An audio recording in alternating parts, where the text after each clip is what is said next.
Hello and welcome to Face Check. You're joining me again for the second semi-final of the 2015 Call of Cthulhu UK Nationals, held at Guys at Game in Stoke in September. On the left is Stefan playing a Syndicate Silver Twilight deck, and on the right is Lee Marshall playing a Yog Hastur deck. Lee filmed all of his games and has generously let me use his footage of his semi-final, so you'll find it's a more top-down angle than before. And once he's uploaded his other games, I'll update the description below and let you know where you can find them. These will include a game against myself and #humblebrag, I do okay against them. The story cards are already out, so let's have a look at them. They are Come the Dreamtime, the Second Dragon and a New Challenge. Come the Dreamtime, once won and replaced, lets the winner rearrange any stories, leaving the success tokens in the same place. So if you're close to winning a story but you don't want the effect, you're able to switch it up with another card that's down. And similarly, if your opponent is close to winning something you don't want them to have, then you can change it to a less desirable story card.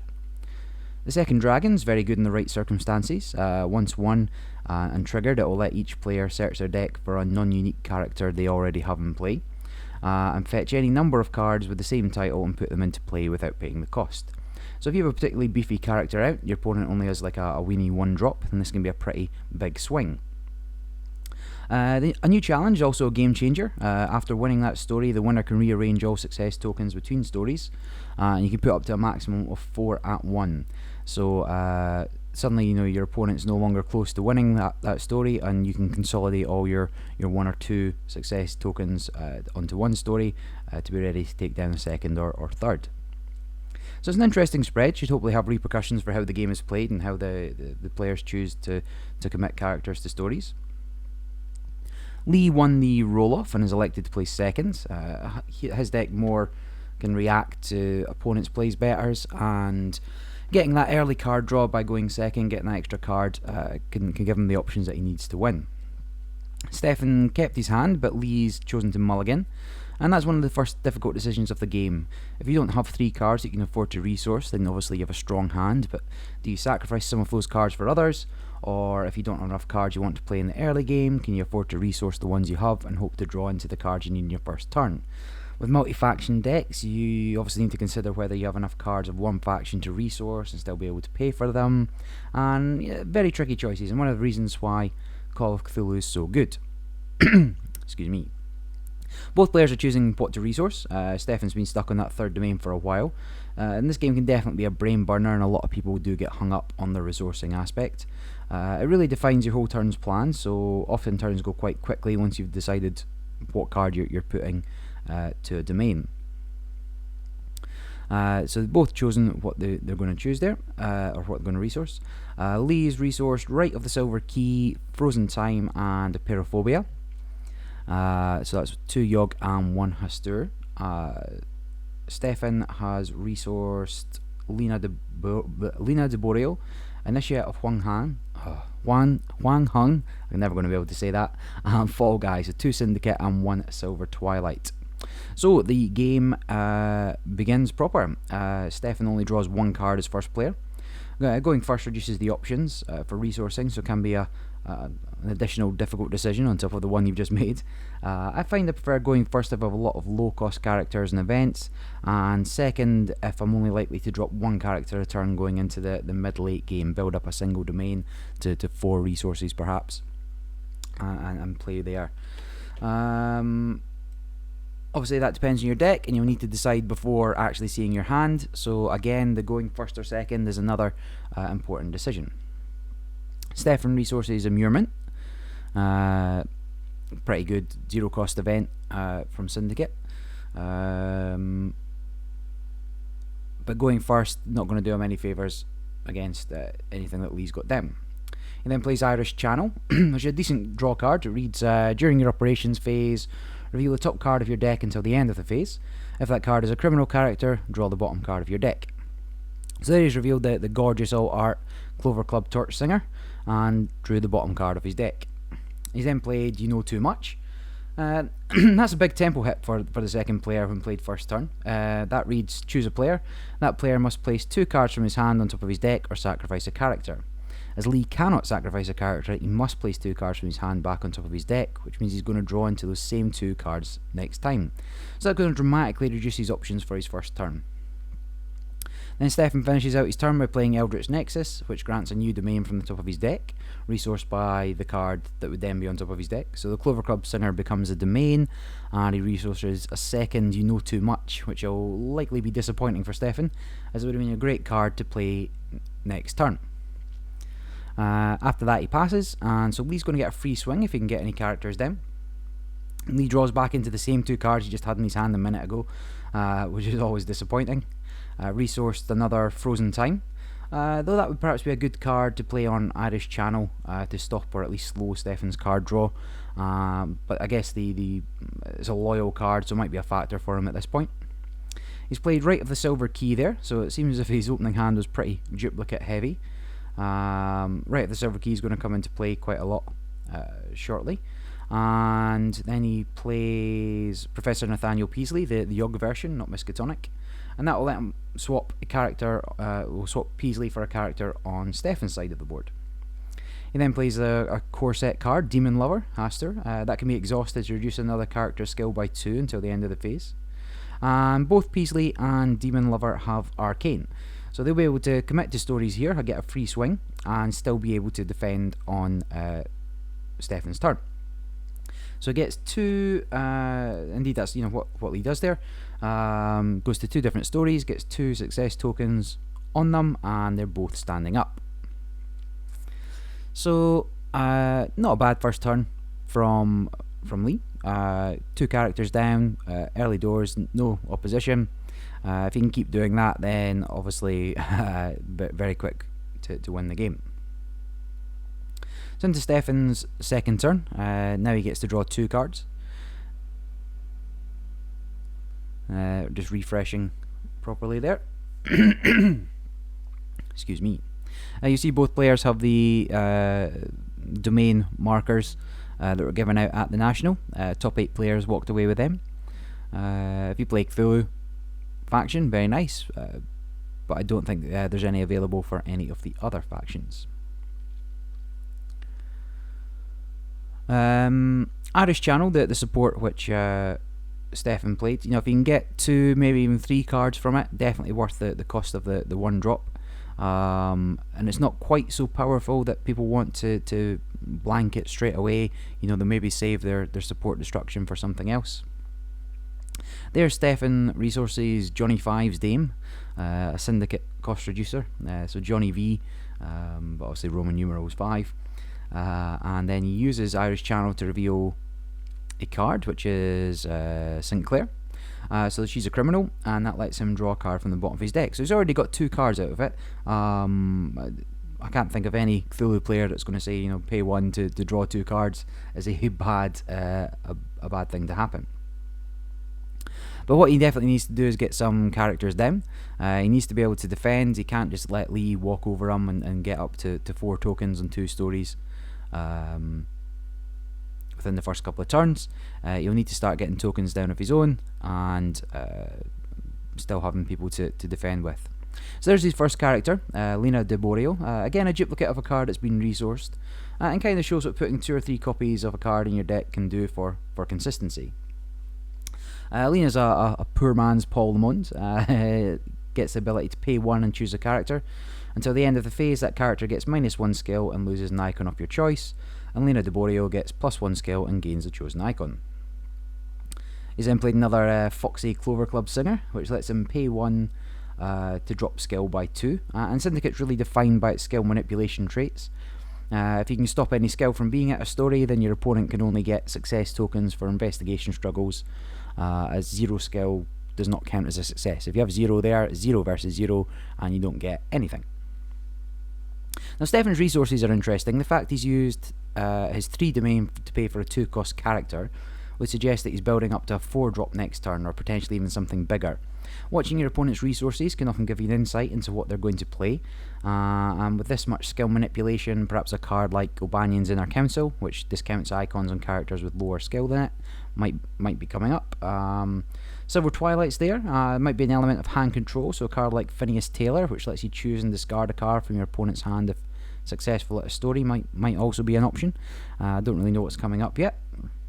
But being able to read the board in such a way can give you insight into what to expect and allow you to play around it. So it's very important that you do pay attention to what your opponent's actually putting under those cards and the way that he's doing them as well, he or she.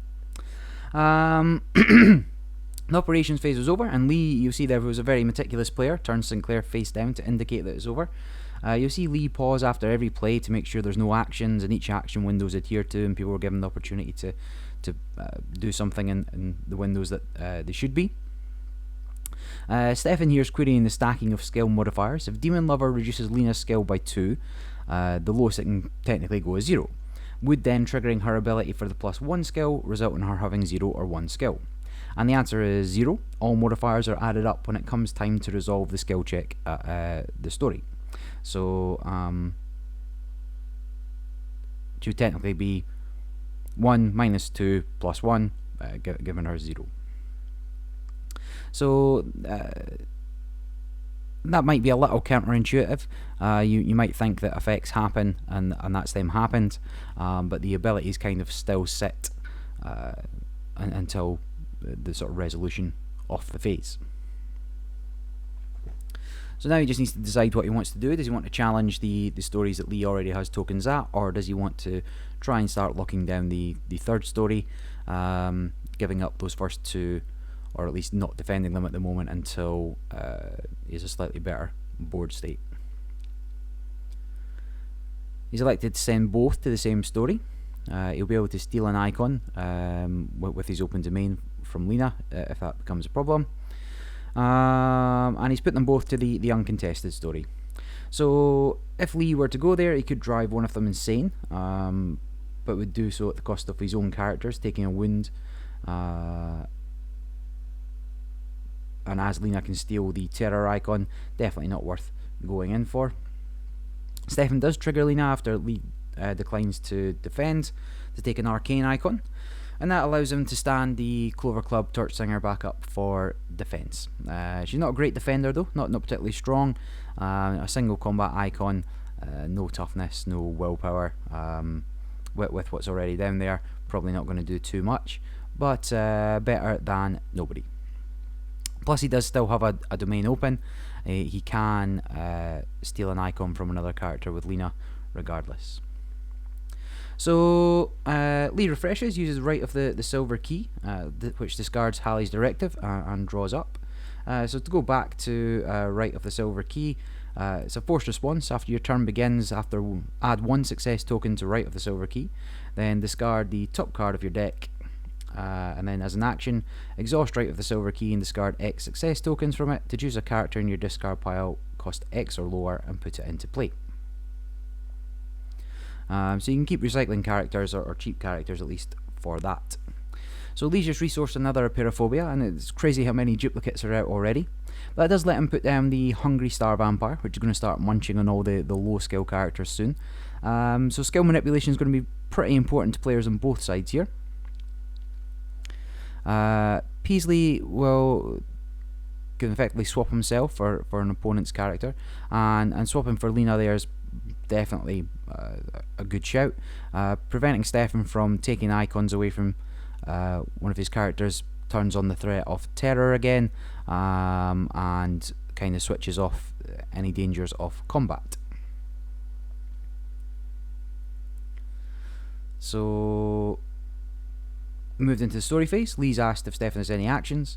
He's only 1 silver Twilight domain open, but he's thinking about it pretty hard now.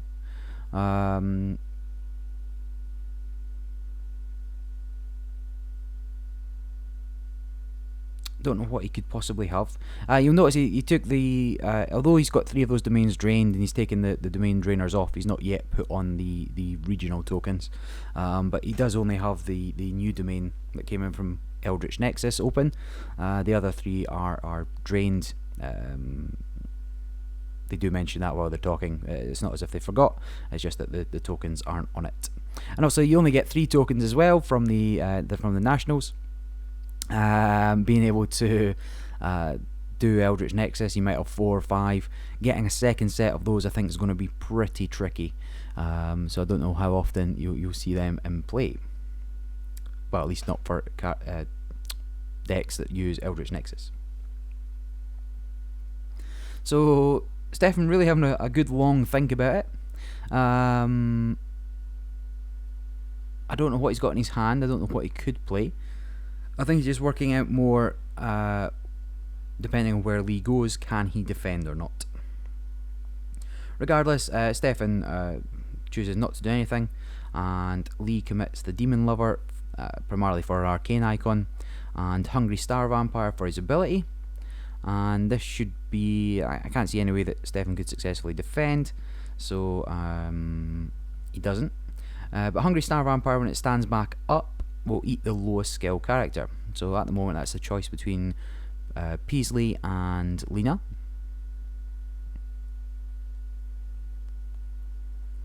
And with one domain open, I believe Lee could still use Lena to steal that combat icon, so not worth going in for either.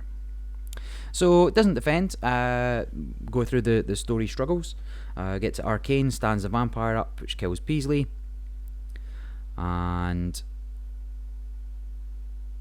then we'll see part of the engine. He uses the so Peasley's in the discard pile, and the Rite of the Lost Key brings him back, and then he'll be ready to steal another character next turn. So discarding the one success token from the right lets him bring back a 1-cost character, which is what Peasley is. He's still got Lena on his side of the board. When Peasley goes, it doesn't negate the fact that the character swapped, but he is returned to his owner's discard pile. And now next turn he'll be ready to steal somebody else again. So pretty interesting combo. Lee's building up some good board control on his side. Be quite difficult for Stefan to get back into the game without some pretty good moves.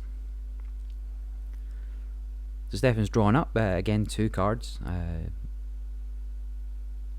on top of any draw he may get from Irish Channel. So his hand's looking a lot healthier than Lee's, who's only got 1 left.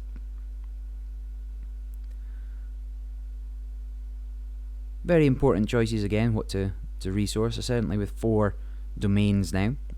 It's difficult to build them all up to 2 or 3. If the game does go that long, you really need a sort of stalling deck, something that really locks down on control. Doesn't seem like it's an overly control deck, although it could perhaps manipulate skill to prevent the placement of a lot of tokens. But without having more characters out, that will be quite tricky. Stefan resourced Peter Clover, which isn't a bad idea considering how cheap some of Lee's characters are. His ability to uncommit people less likely to trigger, and that does mean that he's got a syndicate resource now on each of his domains, which may or may not be important. It triggers Irish Channel, but this time reveals a Silver Twilight character, B. Ramsdale Brown, so it doesn't get the draw.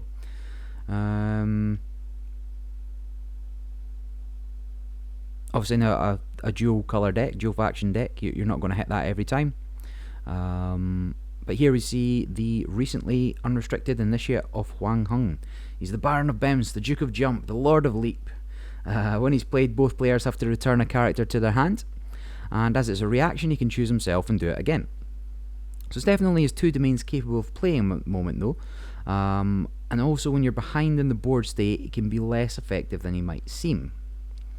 Now next turn Stefan will draw into B. Ramsdale Brown, and then he could get 3 domains up to be able to play the initiate. However, it's only useful if you can get another character down as well and improve your board state. If you can bounce 3 characters and play a 4th, then you should be able to just chip away at the other guy's hand each turn, or the other guy's board characters each turn. So he does play the initiate again. This time Lee picks up Peasley. And the Demon Lover as well. So they're both back to hand. And the initiate back to Stefan's hand both times. We move on to the stories phase, and Stefan plays on the Lamb. That prevents the character from being readied or exhausted. So that turns off the vampire from defending, and also from eating Lena next turn were it to commit. Stefan has to decide which story to go to, and looks to secure the story that he's winning on, and gets 4 success tokens down on Come the Dreamlands. It does leave his board pretty open though. I know Lee was kind of likely to take that middle story anyway. But letting him get another 2 tokens on the topmost story could be quite dangerous. So Lee's milled there into a Faceless Abductor, so expect that to come into play next turn maybe. Snowgraves was pretty popular card at Nationals here, and generally everywhere it's quite popular for just these sort of shenanigans. There's a lot of things that let you bring cards back from your discard, certainly in Yogg decks. Had it played on me, although I wasn't using a lot of recursion from my discard pile.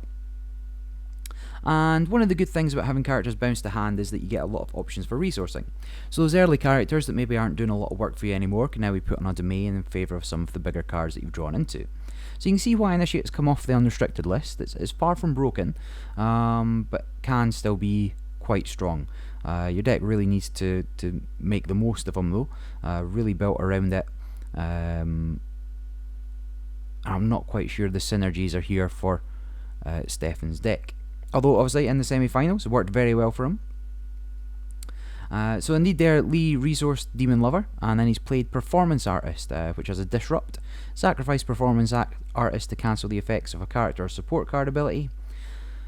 Now it's debatable whether that's worth using to prevent Irish Channel firing and letting Stefan draw cards, but the more chumps Lee can get down, the less effective Initiate is.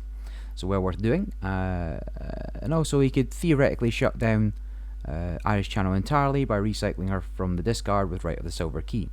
But perhaps more critically, Performance Artist will shut down Initiate when it fires. You can discard the Performance Artist to prevent the bounce effect happening, and then with these dominant board state, come out ahead in that. He's also put down Peasley again and Faceless Abductor.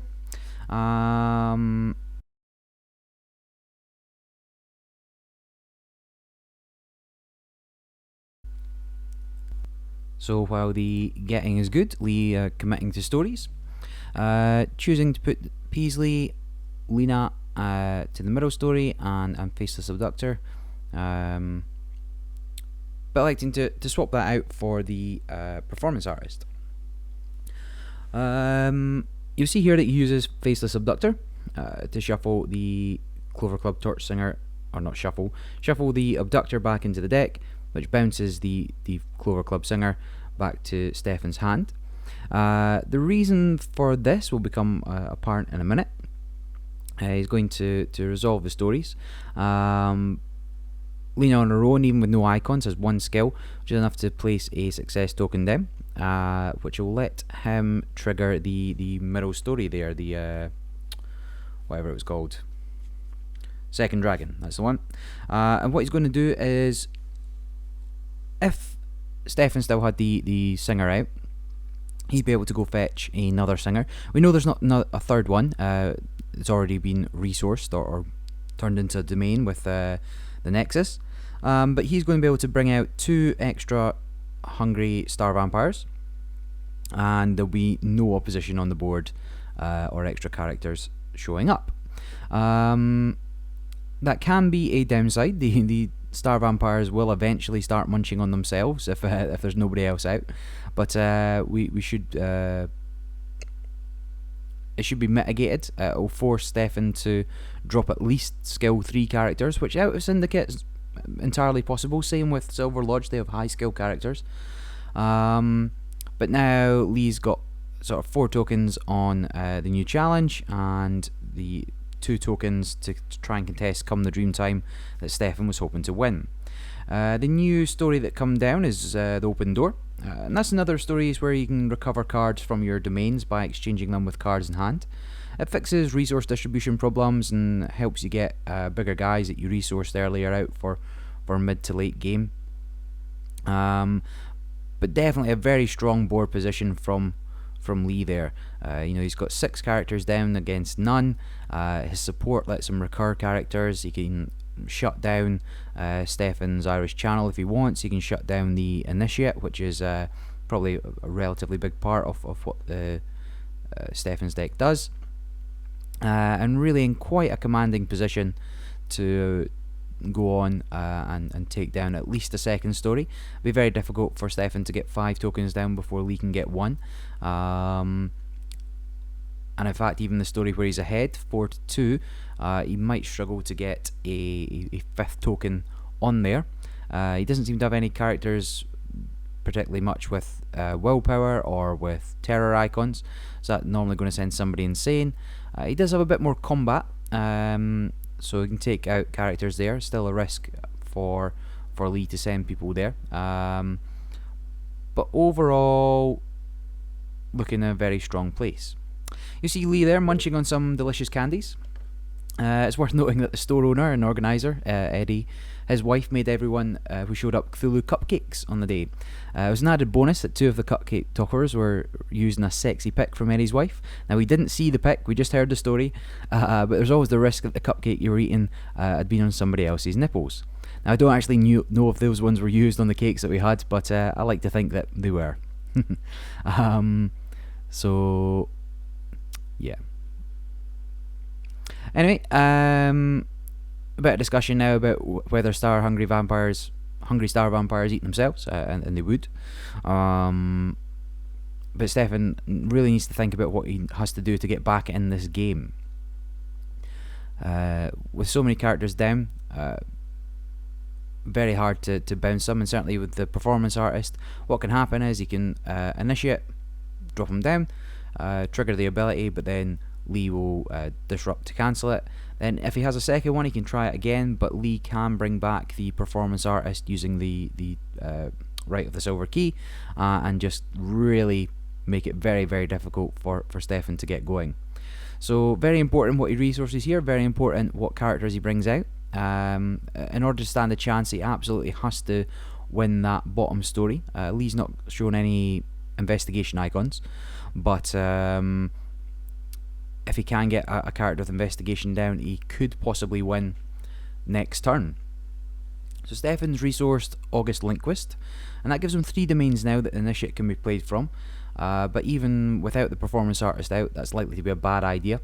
He'd be left with nobody on the board, staring down 3 hungry star vampires. Whether or not Lee would choose to commit them, unclear, but with nobody, he'd have no defenders regardless. Lee could probably play out everybody again and simply clean up the rest of the stories. Stefan also has to be careful he doesn't put down anybody too cheap that has an investigation icon. Lee'd be able to swap Peasley for him and again clean up next turn. So there's B. Ramsdale Brem, and he triggers himself. Stefan's going to use him. He reads, after you play a character or support card, choose a card in your discard pile of equal or lower cost and put it into your hand. Then place a success token on B. Ramsdale Brem, and he's fated 3. So once he's got 3 of those on them, he'll get put to the bottom of the deck. Stefan chose to return on the lamb and to prevent a defender. He then plays the initiate, and as predicted, Lee uses performance artist to cancel his effect. But that does still let him trigger B. Ramsdale Brem, and returns You Know Too Much. So already getting value out of both those characters there. Lee plays a performance artist again from his discard pile using the right of the silver key, and he can literally do that every turn if he wants. He's going to get 1 success token every turn, and every turn he can be able to use it twice. So very tricky one to get around. It's a pretty nice combo. Never went off against me during our game, but then again I didn't have a lot of trigger character abilities either.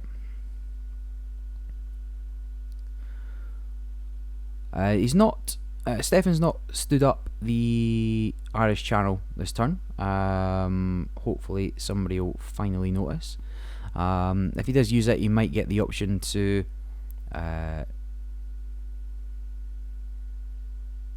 draw a card. Now there he has noticed, so it stood back up, and then choosing, you can use Clover Club to use B. Ramsdale, the singer, to trigger Ramsdale to bring back the Nexus, which will put B. Ramsdale Brem to the bottom. Then if he uses Irish Channel and reveals a criminal, he'll be able to draw B. Ramsdale Brem back, and that's pretty strong combo. I guess that was kind of part of what he was trying to do. Obviously, if the initiate of Huang Hun never got cancelled, he'd be able to do that a number of times each turn, and potentially just recurring B. Ramsdale Brown over and over, and all the good cards in his discard. So Irish Channel reveals Naomi O'Banion, and that lets Stefan draw. And he was thinking about playing the Eldra's Nexus again, but he really wants to draw into Naomi O'Banion, so he's not going to trigger it. Obviously, if he did trigger it, then Naomi would become the domain card, and then the card underneath would become a resource. But no real need. He chooses not to commit to stories. He's looking to defend here rather than lose. So we're going to go into Lee's turn. So refresh, draw 2 cards, and then the right of the Silver Key drops the Stygian Eye there. Very strong card, but that cannot be recurred by the right of the Silver Key. And then Lee draws his 2 cards. Draws into his second Professor Nathaniel Peasley. Obviously unique, can only have 1, so resources him. And that gives him a pretty good spread of domains now, able to play quite a few cards in his turn if he has them. He plays Faceless Abductor, and that again will let him bounce somebody. Shuffle Faceless Abductor into the deck to return a character to hand. There he uses Peasley to steal the Clover Club Torch Singer, giving him an extra icon there.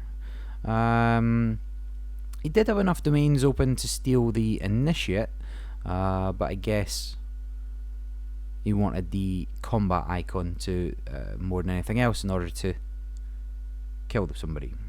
So moving to the story phase, there's a lot of characters down that have skill 1 or 2, so there'll be choices should the Hungry Star Vampire stand back up.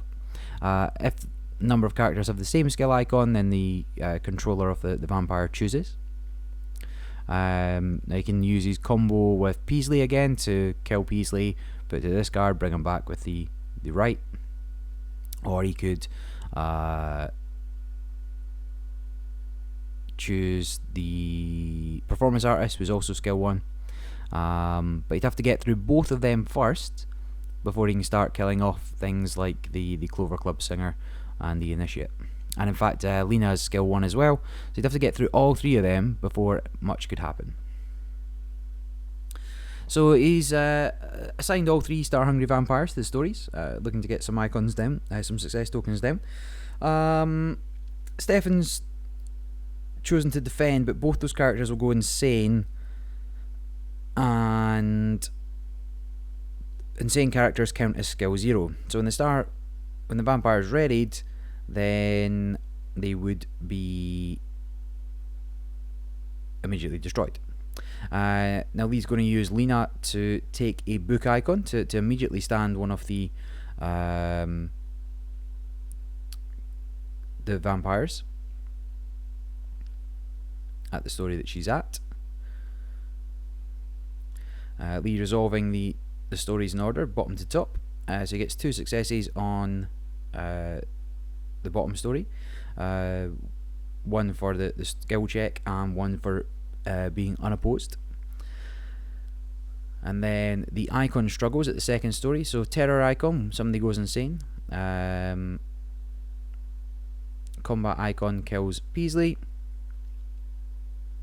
Basically they were both dead pretty much regardless.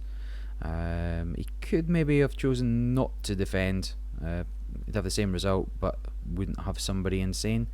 And then when the so Lena's taken the book icon already, when the Star Hungry Vampire stands up, the Initiate has only skill 0 because he's insane, and gets eaten. So Lee's just taking down his second story card, revealing a new one, the 7th Gate. Now I don't know why exactly, but Lee's chosen not to trigger the new challenge. I think that's a mistake. He's elected not to move the successes around, though he should. The story that he's got 4 at, he can reduce that to just 1 success on Stefan's side. He can move 2 to the new story and 1 to the other one that's contested, or that would become contested. So So rare mistake really from Lee's side of the board, and you know, rather than having 4 on each side, should probably have 4 on his side and just 1 on Stefan's, and that way very difficult for Stefan to make it last another turn, but now he's got a little bit of a chance. So the new story card, the 7th Gate, could be Stefan's only chance to get back in the game. If he uses that to fetch maybe Chaos Unleashed and get a bunch of cards back to use, be on with a shout. Plus he really needs to win that bottom story card come the Dreamlands,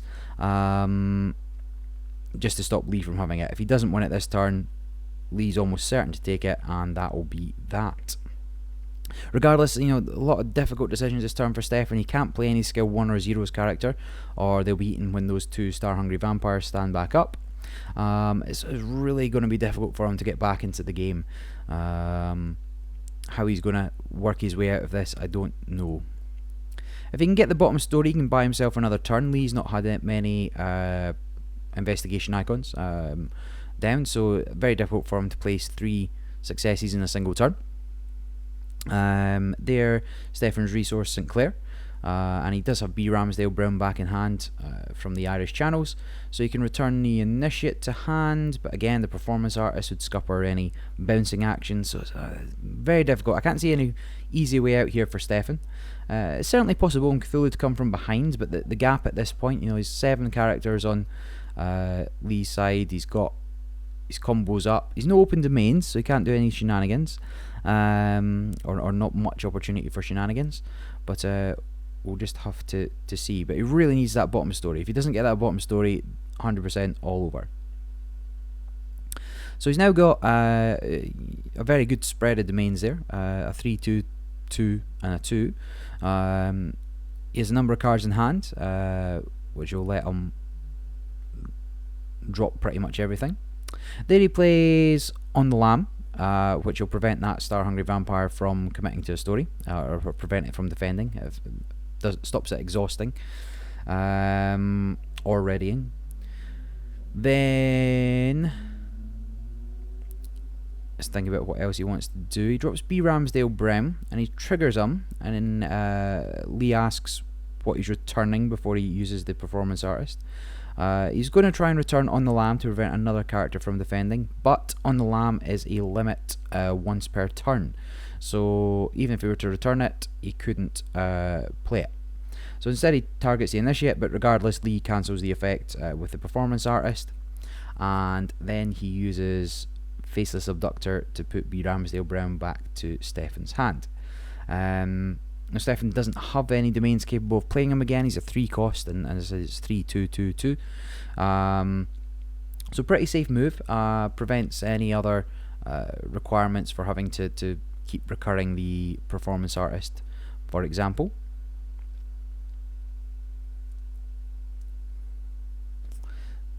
So still 3 open domains with 2. There's still a lot he could do on Stefan's side, but as I said, very important he wins that bottom story.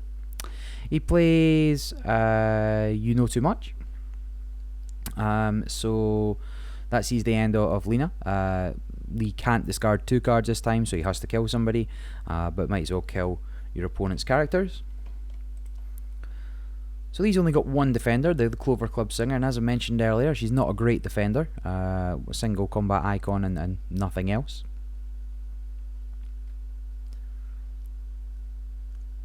Stefan has to get a character down, only 2 domains to do it with. There's no way he can leave things open for another turn. What he ideally needs is somebody that can both win the struggle and have arcane icons to defend. And there's the 3rd Clover Club Torch Singer, and he also plays Henry Knowles. So Henry Knowles might be able to do some shenanigans with the vampires, but he reduces skill by 1 when he readies, but I'm not quite seeing it.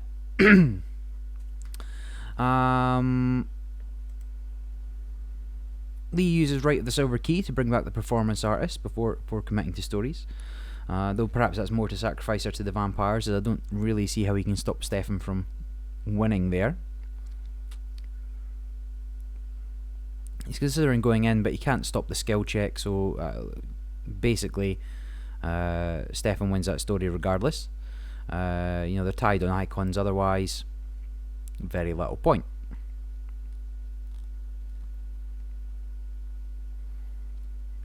So leaves it uncontested. Henry readies himself, which reduces the performance artist skill to 0 and kills her. Of course, Lee could sacrifice her to prevent that effect, but it's the same net result. So there wasn't really any point in Lee bringing her back when he did. So again, another mistake from his side in this game. Not a flawless game from him, but he's obviously doing very, very well. And this leaves things pretty difficult for him. He needs to get 3 for Lee. He needs to get 3 tokens on that middle story to win next turn. And we've not really seen anything in the way of investigation icons on his side. We might have up for debate. Haster and Yogg do have some investigation characters, but if they don't fit into his main plan, obviously not going to have included them. So the story card that comes out there is Chaos Unleashed. Can't speak anymore. Chaos Unleashed. It's unlikely to have too much of an impact in this game, but definitely, as I mentioned before, one of the best stories in the game. Being able to draw 3 or 4 cards for no tempo hit is pretty great. Lee readies everything, draws up. He's electing not to resource this turn, and it does look like he's got the Claret Knight in his hand, so he probably can do it this turn. He plays the Cavern of the Flame, which lets him remove a non-dreamer character from a story, so that should prevent Stefan from defending, even were he not to go insane against the Hungry Star Vampires. Hungry Star. And he brings the performance artist back as well here to prevent any shenanigans. So that Rite of the Silver Key been doing a lot of work for him. So just brought her back into the story phase. So we're going to go in, commit to some stories. Obviously, all he needs to do theoretically is send the Claret Knight to the middle story, but I'm sure he'll send more just to be safe. So the vampire and the knight and the performance artist just as a chump, just in case. But that's it. He gets 1 for the investigation struggle, 1 for the story, and 1 for unopposed. So very good game. Lee obviously came out on top, but his deck did seem a little close to not coming together at times. The story cards he won definitely helped, and good to see that is the case. If they were just blank, it wouldn't be half as much fun as it is. So he's going to go into the final to face the currently undefeated Ian, and we'll see who comes out top on the next video. So stay with me, like, subscribe, give me the validation I so desperately crave, and I'll get the video up, or the next video up of the final post haste.